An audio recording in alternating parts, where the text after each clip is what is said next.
Train हो गया है बिल्कुल।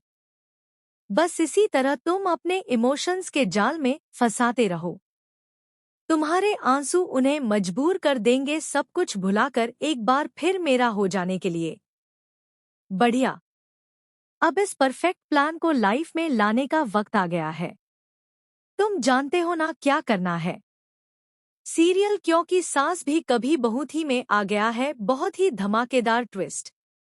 जी हाँ, आने वाले एपिसोड में आप देखेंगे कि तुलसी शादी के मंडप में ही नोएना को एक्सपोज करने वाली है और उसके हाथ में उसकी ही रिपोर्ट थमा देगी, जिसमें सच्चाई साफ साफ लिखी होगी। आखिर नोएना ने यह सब नाटक क्यों किया? आपको बता दें कि उसे कोई भी बीमारी नहीं है। वह सिर्फ मिहिर से शादी करने के लिए यह सब ड्रामा कर रही थी। लेकिन ऐन वक्त पर यह सच तुलसी के सामने आ जाता है और वह मंडप में ही नोएना की सच्चाई सबके सामने खोल देती है। सीरियल इस वक्त काफी इंटरेस्टिंग मोड पर है।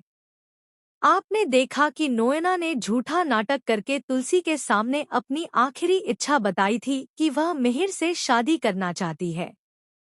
तुलसी उसकी बात मान जाती है और मिहिर व नोएना की शादी तय कर देती है।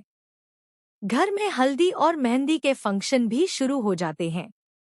इसी बीच जब तुलसी वहां से गुजर रही होती है, तभी उसकी नज़र एक रिपोर्ट पर पड़ती है जिसे नोएना ने छुपाकर रखा था। लेकिन छुपाने का कोई फायदा नहीं होता, क्योंकि वह रिपोर्ट तुलसी के हाथ लग जाती है। जैसे ही तुलसी उस रिपोर्ट को पढ़ती है, उसके पैरों तले जमीन खिसक जाती है। उसे पता चल जाता है कि नोएना ने कितना बड़ा झूठ बोला है। अब तक तुलसी उसे हल्के में लेकर छोड़ती आई थी, लेकिन इस बार वह उसे सबक सिखाने का फैसला करती है। मंडप में ही वह नोएना को सबके सामने बेनकाब कर देती है और उसे घर से बाहर निकालने का निर्णय लेती है। मिहिर को पहले से ही शक था कि नोएना किसी भी हद तक जा सकती है और आखिरकार वही सच साबित होता है।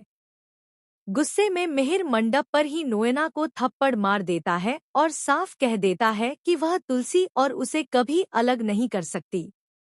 इसके बाद तुलसी पुलिस को बुलाकर नोएना को गिरफ्तार करवाने का फैसला करती है, क्योंकि उसने न सिर्फ इस झूठ का सहारा लिया, बल्कि कंपनी में भी कई तरह के फ्रॉड किए हैं। नोएना हाथ जोड़कर माफी मांगती है, लेकिन इस बार तुलसी उसे माफ नहीं करती। अब देखना काफी दिलचस्प होगा कि